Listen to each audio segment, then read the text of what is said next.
नमस्कार, मैं हूँ संगीता को। स्वागत है आपका मरगर हिंद 24 न्यूज पर। आप देख रहे हैं रात 8 बजे की देश दुनिया की खबरें विस्तार से। दिल्ली में 10,000 से ज्यादा होमगार्डों की भर्ती को एलजी ने दी मंजूरी। जाने नियुक्ति प्रक्रिया और उम्र सीमा। दिल्ली में 10,000 नए होमगार्ड जवानों की नियुक्ति को मंजूरी दे दी गई है।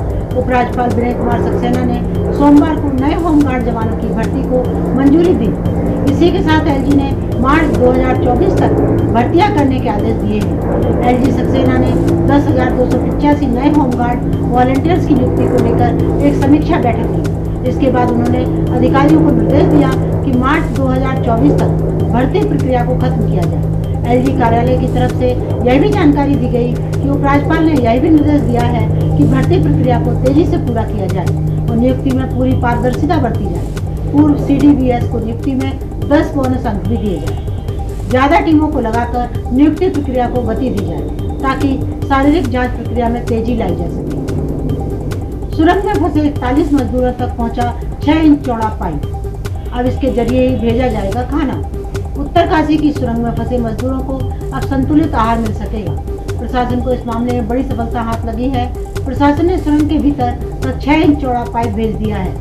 लंबी मशक्कत के बाद 60 मीटर दूर मजदूर तक मलबा पार कर पाइप पहुंचा है। निर्देशक अंशु मनीष खलको ने बताया कि हमने अपनी पहली सफलता हासिल कर ली, जिसके लिए हम पिछले 9 दिनों से प्रयास कर रहे थे और यह हमारी पहली प्राथमिकता थी। हमने 6 इंच का पाइप लगाया गया है और इसके जरिए हम फंसे हुए मजदूरों की आवाज़ भी सुन सकते हैं। उन्होंने बताया कि हम उन्हें इस पाइप के जरिए ही प्रॉपर खाना और चिकित्सा आपूर्ति प्रदान करेंगे। दिल्ली में तैनात वायुसेना कर्मचारी की बेटी से हैवानियत। रेप के बाद अप्राकृतिक सेक्स। वायुसेना के कर्मचारी की इस घिनौनी हरकत से करतूत से परिजन और पुलिस भी दंग रह गई। आरोपी दिल्ली में तैनात है। पुलिस ने केस दर्ज कर जांच शुरू कर दी। एयरफोर्स कर्मचारी पर आरोप है कि उसने अपनी 17 साल की नाबालिग बेटी का रेप करने के बाद अप्राकृतिक सेक्स भी किया। घर से फरार होने से पहले आरोपी पिता ने अपनी नाबालिग बेटी को जान से मारने की धमकी भी दे डाली। पुलिस ने केस दर्ज कर आरोपी पिता को गिरफ्तार कर लिया। मंगलवार को पुलिस कोर्ट में पेश करेगी। सीओ रायपुर अभिनव चौधरी ने बताया कि आरोपी की पत्नी ने घटना को लेकर तहरीर दी है। दिल्ली में सांसों पर संकट बरकरार। 399 पहुंचा एक्यूआई। जाने कब तक मिलेगी वायु प्रदूषण से राहत। देश की राजधानी दिल्ली और एनसीआर में सांसों पर संकट बना हुआ है। केंद्रीय प्रदूषण नियंत्रण बोर्ड सीपीसीबी के अनुसार दिल्ली में लगातार प्रदूषण का स्तर बेहद खराब स्थिति में बना हुआ है। केंद्रीय प्रदूषण नियंत्रण बोर्ड सीपीसीबी से मिली जानकारी के मुताबिक मंगलवार को दिल्ली के आनंद विहार में 374, जहांगीरपुरी में 399, लोधी रोड पर 315, मोती बाग में 370 एक्यूआई दर्ज हुआ है। गुरुवार तक इसी तरह की स्थिति बनी रहेगी। अभी भी दिल्ली और इसके आसपास के इलाकों में हवा जहरीली बनी हुई है।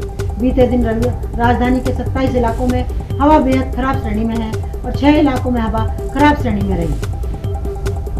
बांके बिहारी मंदिर कॉरिडोर को लेकर आया हाई कोर्ट का फैसला। यूपी सरकार की योजना को दी मंजूरी। इलाहाबाद हाई कोर्ट ने मथुरा के वृंदावन के बांके बिहारी मंदिर के चारों ओर एक कॉरिडोर बनाने की यूपी सरकार को योजना को मंजूरी दे दी। इलाहाबाद हाई कोर्ट ने मंदिर के बैंक खाते में जमा धन का कॉरिडोर बनाने में उपयोग की अनुमति दी है। इलाहाबाद हाई कोर्ट ने कहा है कि सरकार अपनी प्रस्तावित योजना के साथ आगे बढ़े, लेकिन यह भी सुनिश्चित करे कि दर्शनार्थियों को दर्शन में कोई बाधा न आए। मंदिर के पुजारियों ने कॉरिडोर निर्माण को गैर जरूरी बताया था और चढ़ावे व चंदे की रकम देने से साफ इनकार किया था। इलाहाबाद हाई कोर्ट ने अपने फैसले में सरकार की कॉरिडोर बनाए जाने की योजना को मंजूरी दे दी है, लेकिन मंदिर से जुड़े हुए लोगों की मांग को मानते हुए चढ़ावे व चंदे की रकम का इस्तेमाल किए जाने पर रोक लगा दी है। बांके बिहारी मंदिर कॉरिडोर को लेकर पुजारियों द्वारा विरोध किया जा रहा है। वहीं सरकार इस कॉरिडोर को श्रद्धालुओं की सुविधा को देखते हुए बनाना चाहती है। बाकी की खबरें ब्रेक के बाद। विश्वास जिंदगी में बहुत बड़ा शब्द है, खास करके जब बात होती है जान या हेल्थ की। और जब हेल्थ की बात होती है ना, then I don't take chances. मैं अपने सारे टेस्ट करवाती हूँ ट्रस्टेड लैब से ही और मेरा पूरा भरोसा है SODL services of diagnostic and laboratory में। नमस्कार, मैं doctor Adrita Nag, oral medicine radiologist specialist. मैं क्लोक डेंटल की जोनल हेड हूँ।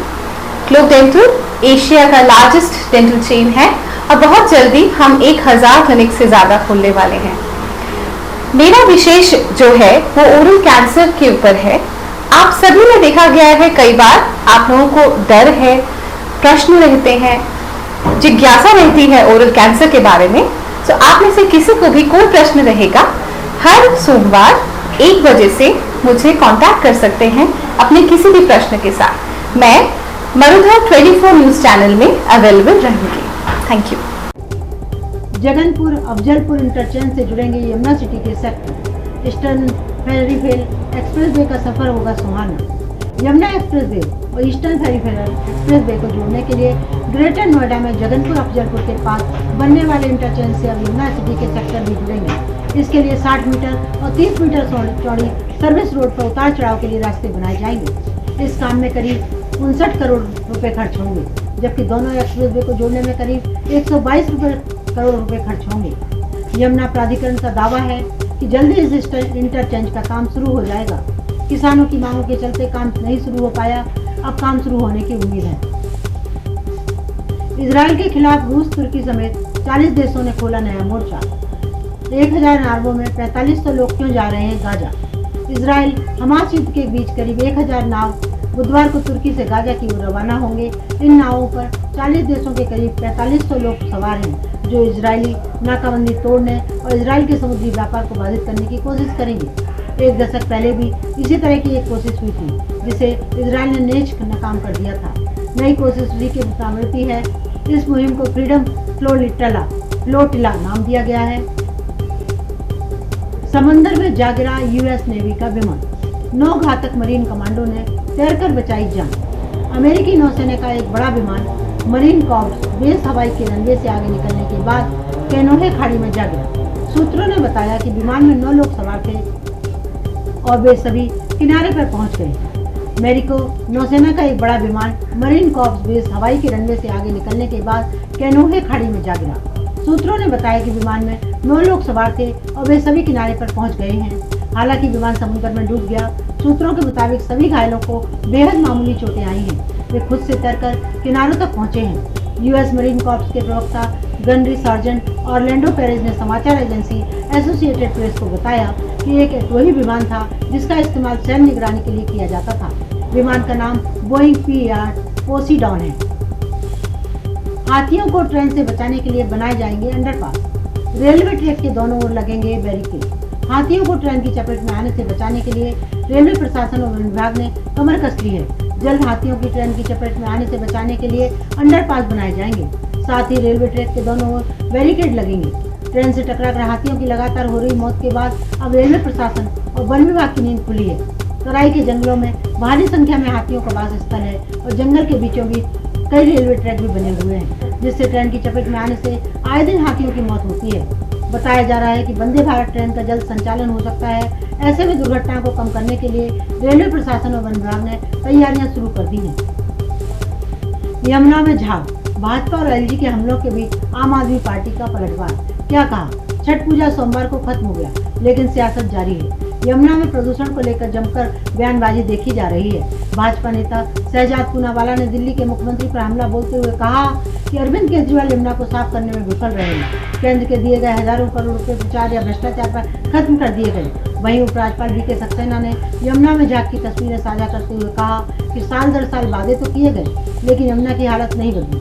अब आपका पलटवार सामने आया है। आम आदमी पार्टी आपने भाजपा पर छठ पूजा पर राजनीति करने के साथ साथ पूर्वांचल विरोधी होने का आरोप लगाया है। आप विधायक संजीव झा ने आरोप लगाया कि भाजपा ने एक बार फिर छठ पूजन होने से रोकने की कोशिश की है। कोंडली में MCD पार्क में आयोजित पूजा को वहां की स्थानीय पार्षद ने अपने लोगों के साथ आकर लड़ाई की। यही नहीं, वहां लगे पोस्टर को भी फाड़ा। उन्होंने कहा कि यह हरकत बताती है कि भाजपा के लोगों के छठ मैया में कोई आस्था नहीं है।